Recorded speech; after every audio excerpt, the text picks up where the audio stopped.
Namaskaram girls. We are studying consumption analysis. Till now we have learned so many laws. Law of demand, diminishing marginal utility, equi-marginal utility, and we studied both utilities, cardinal and ordinal utility. Cardinal, what is meant by cardinal utility? Utility can be measured. That is cardinal. Ordinal utility means utility cannot be measured but it can be ranked or preferred. That is ordinal utility, which is developed by R.G.V. Allen and J.R. Hicks, isn't it? In that we studied indifference curve analysis. What do you mean by indifference curve analysis? The consumer is rational, so he wants to get maximum satisfaction by consuming two goods at a time. That is indifference curve analysis, isn't it? He is consuming two goods. Consuming both the goods, he is getting maximum satisfaction. Either A or B. For example, he is consuming apple and orange. In your book they have given this apple and orange. While he is giving much importance to apple, he has to decrease the number of oranges consuming, isn't it? So either he can consume apple or oranges to get maximum satisfaction. This is indifference curve analysis. And indifference map also, I have drawn the map, isn't it? Have you remembered girls? In the x-axis we have marked apples and the y-axis we have marked oranges. So in the indifference curve will be always negative sloping, isn't it? If he is consuming 20 oranges, he will consume 1 apple. Have you remembered girls? I have marked the 5 or S, T we have marked. So this is IC curve. And then we studied IC family or connection of IC map we have studied, isn't it? That is IC1, IC2 and IC3 we have studied. IC3 is the maximum utilization or maximum satisfaction curve. IC1 is the minimum satisfaction curve we are studying. Have you remembered all these things? Today we are going to learn the marginal rate of substitution, MRS. Marginal rate of substitution.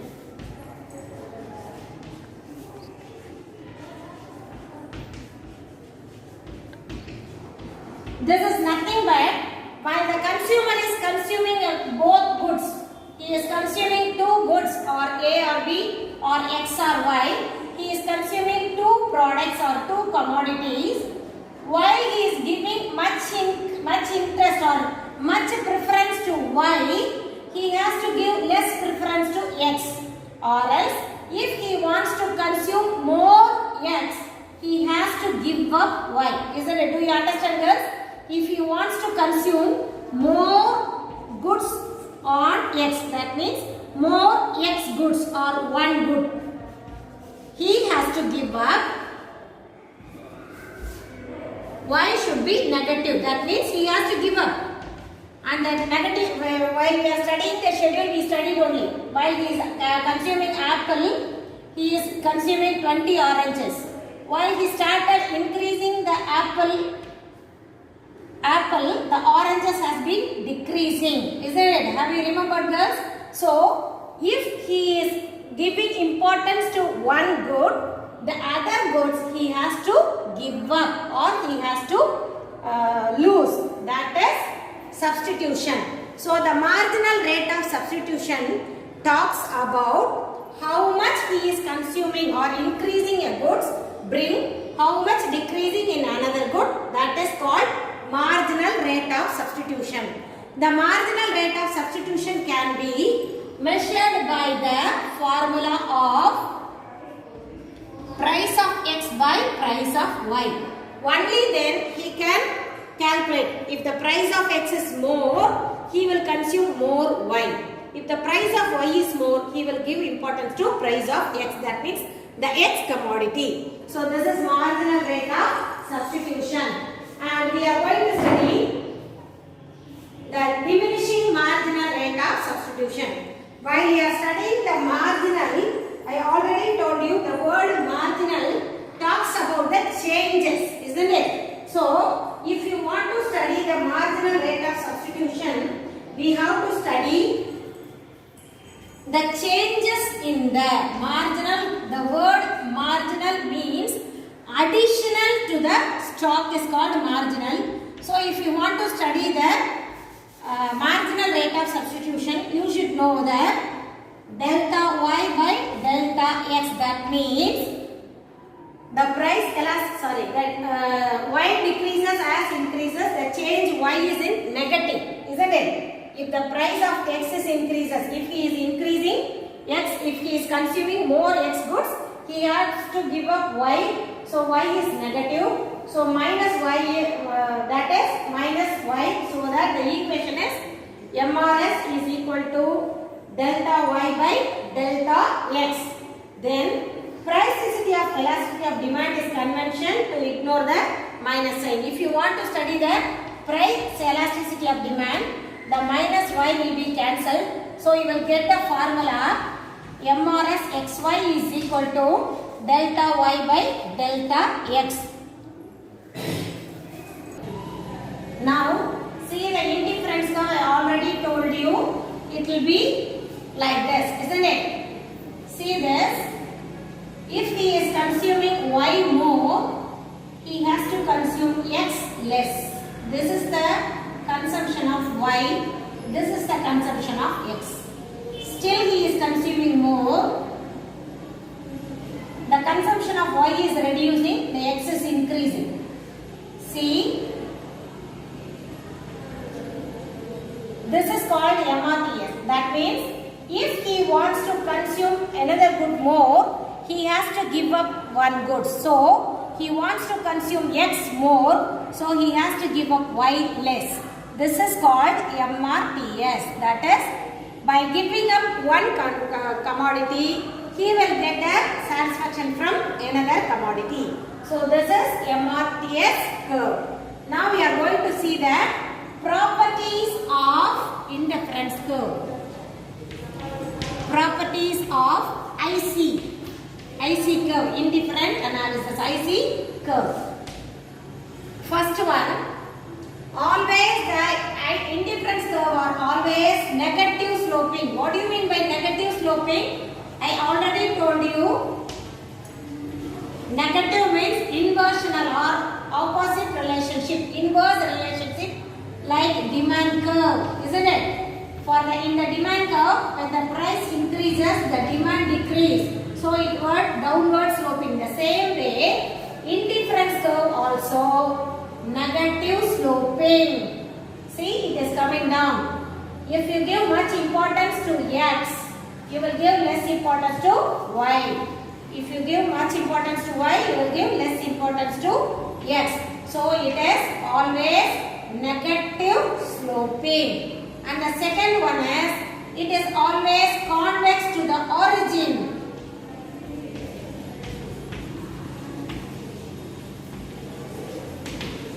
See, while you are drawing the indifference curve,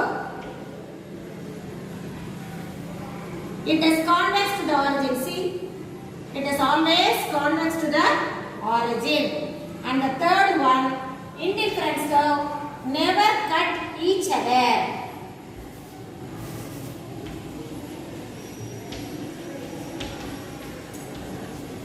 That is, there is no intersection between two indifference curves. We have studied the indifference map, I told you. All the IC1, IC2, IC3 I have drawn, but it always goes in a sloping manner. It never cuts each other. That is, the indifference curve never cuts each other. It won't be happen. It never cuts like this. It is always negative sloping. It is always convex to the origin, and it never cuts each other. These are the three properties of indifference curve. And the next one we are going to see the budget line or the price line. Now we are going to see price line or budget line. The consumers consumption is? The consumption is depend upon, yes, income of the consumer and also the price of the product, isn't it? So the income and the price determines the consumption, how much he is going to consume. So here the indifference curve, it tells the preference pattern, isn't it? How much he is giving preference to product, to buy product, either X or Y. So the demand for the goods, the consumption of the goods is depend upon preference for the good and the purchasing power. This is a new word you are studying here, purchasing power. What do you mean by purchasing power? That is the money income divided by the price of the product is called purchasing power. For example, for your better understanding, I will tell you in Tamil, ஒரு குறிப்பிட்ட அளவு பணத்தை வச்சு நீ எந்த அளவுக்கு பொருட்களை வாங்க முடியும் அப்படின்னு சொல்றது purchasing power, வாங்கும் திறன். For example, if your income is 100, you are going to purchase 10 goods or 10 products. The cost of the product is 10 rupees 10. Then how much you get? Income by price is equal to, you will buy 10 goods, isn't it? Now the cost is reduced to 9. How much you will buy? 10 by 9 is equal to, how much you will buy that? 9, 11, isn't it? So your purchasing power has been increased. First at the cost of 10, you buy only 10. When the price reduces, your purchasing power has been increased. So the purchasing power talks about the money income and the price. How much goods you are going to buy with the money that you have in your hand. That is called purchasing power. So the demand depends upon the preference for the goods and also the purchasing power. That means the price of the goods. So the purchasing power depends upon money income and the price. The money income and the price level are represented in the budget line. Now I am going to draw the budget line. This is downward sloping straight line. X-axis, Y-axis. In the X-axis I am going to write the commodity X and then commodity Y. The budget line is always tangent. It always touch Y-axis and the X-axis. It is tangent, straight, slope, downward sloping straight line which connect the X-axis and the Y-axis. Here the OA is income. OA is income and OB is the price of the goods. So with the help of OA income, how much you are going to buy OB goods? If you buy in this limit, so this is the limit that you can do the purchase, isn't it? This is your budget line. You cannot go beyond the budget line because you do not have income. This is budget line. You should not cross the budget line because this is your limit. You have only OA income and you can purchase only OB measure of goods. So you cannot go beyond the limit, but you can purchase within this limit. Within this limit, you can purchase whatever you like because you have the income. Here you can't purchase goods because you cannot go beyond the limit because this is your income and the price curve. You cannot go beyond the limit because you do not have the income beyond that. So this is called budget line. Now with the help of this budget line, I am going to get the consumer equilibrium. The next is consumer equilibrium. What do you mean by equal? Where two things are same. Get same is called equilibrium. Equilibrium is equal to. That is, two concepts or two things should be equal, same. That is equilibrium. Here we are going to study the satisfaction and also the spending of his money. So we are going to study the consumer equilibrium with the help of indifference curve analysis. This is the budget line. In the x-axis you have to write commodity X. In the y-axis we are going to write commodity Y. This is budget line. OA is the income. OB is the goods you purchased. That is the price of the product. As I said, you can buy within this limit. You cannot go beyond this limit. Now, let me draw the indifference curve for this.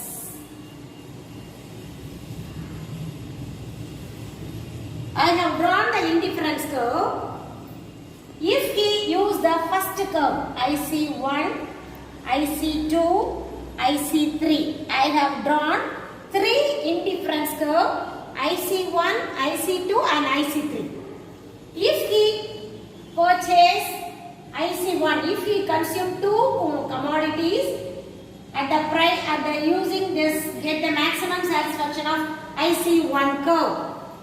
IC1 curve like he is getting the satisfaction. It is below the budget line. So he won't get maximum satisfaction, isn't it? His income is more, but he is consuming less. So he cannot get the maximum satisfaction. Now IC3. IC3 is drawn beyond the budget line.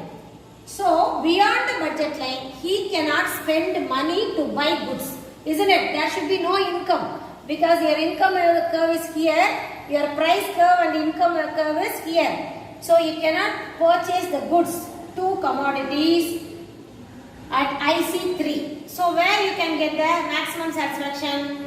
IC2. See, this is tangent to the budget line. So in this point, you will get the equilibrium. Do you understand? If he gets IC1, he will not get the maximum satisfaction because his income is more, he is spending less. In the IC3, he is expecting is more, but he doesn't have the income. So while he is consuming two goods at IC2 level, indifference curve analysis la IC2 level la, if he purchase the goods or if he consume the goods, he will get the maximum satisfaction, that is equilibrium. Do you understand, girls, what is consumer equilibrium? Here I have drawn already this indifference map. I told you this is upper level satisfaction. This is lower level satisfaction. This is only equal level of satisfaction. So, in the IC2 curve, where it meets the tangent budget line, there only he will get the equilibrium. Do you understand? So, with this, we come to the end of this lesson. Now, let us see what are all we learned in this lesson.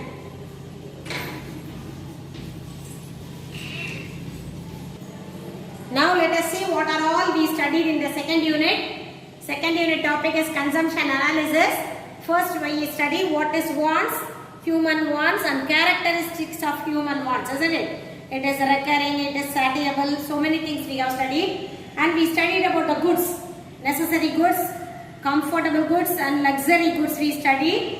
Then we studied about the cardinal utility, Alfred Marshall, who gave us cardinal utility. In the cardinal utility, we studied the diminishing marginal utility. If you go on consuming the same product continuously, your satisfaction level will be goes down. That is law of diminishing marginal utility, which is given by Gaussian. Gaussian's first law.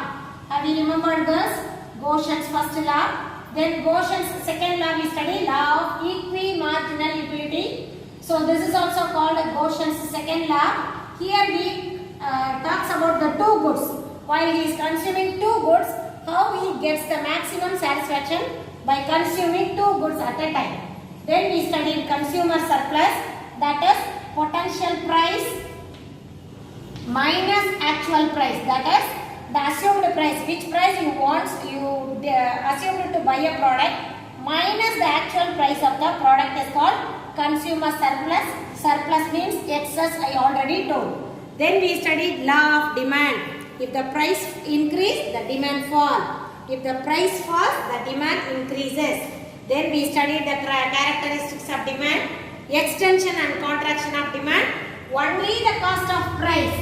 If the changes in the price, there will be an extension in the demand curve and there will be a contraction in the demand. And shifting demand curve other than price. Price does not determine the shifting curve, other than prices determines the shifting demand curve. That is taste, preference, price of the substitute goods and other things determines the shifting demand curve. That also forward shifting, upward shifting and lower shifting we have studied.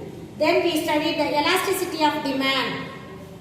Law of demand just tells the price increase, the demand falls, but the elasticity demand tells how much the price increases will bring how much decrease in the demand. That we studied 5 levels of elasticity demand, that is unitary, perfectly elastic, perfectly inelastic, relatively elastic, relatively inelastic and unitary elastics. You have drawn all the 5 pictures, isn't it? Then we studied the ordinal utility, which is given by R.G.D. Allen and J.R. Kix, and in that we study the indifference curve analysis, that is the consumer is rational, he would like to consume two goods at the same time to get maximum satisfaction. Then we studied MRS, how he is giving up one goods to get maximum by consuming another good to get the maximum satisfaction, and budget line and the consumer equilibrium. Now let me tell you, while I am talking about the MRS, I told that this is commodity Y and commodity X. I said while in the indifference, then we study the properties of indifference curve, isn't it? It is always negative slope, it is convex to the origin, the IC curves never cut each other. These are the 3 properties of indifference curve we studied. While we are studying the MRS, I told while he is giving much importance to the Y product, he has to give up X, isn't it? I have drawn a picture to show you how much he is giving. This is the commodity Y, this is the commodity X. This is commodity Y, this is commodity X. While he is giving much, he wants to consume more X product, he has to give less importance to Y, I told. Why I didn't draw the line here, girls? Why I have started from the convex line, do you know? Because here he will consume only the Y product, there will be no X. He is not consuming X, he is consuming only Y. Here also I cannot draw the line. Why? Because he will consume only Y, he goes on consuming X product. So the indifference curve analysis we used to measure this only. While he is giving much importance to X, he has to give up Y. Just to see this, if he wants to consume more X goods, he has to give up Y. He is consuming only this amount of Y goods. So this is called marginal rate of substitution. Do you understand? If IC curve always rectangular hyperbola, it never touches the x-axis or the y-axis. And then budget line, we studied price line or budget line. It is tangent, it is a straight line. Then consumer equilibrium along with the indifference curve. I explained you how the consumer gets his maximum satisfaction with his income and also the price, purchasing power and the preference. So with this we come to the end of the second unit. Read the lesson. Try to get the correct meaning. If you are not able to understand, just ask me, girls. Thank you.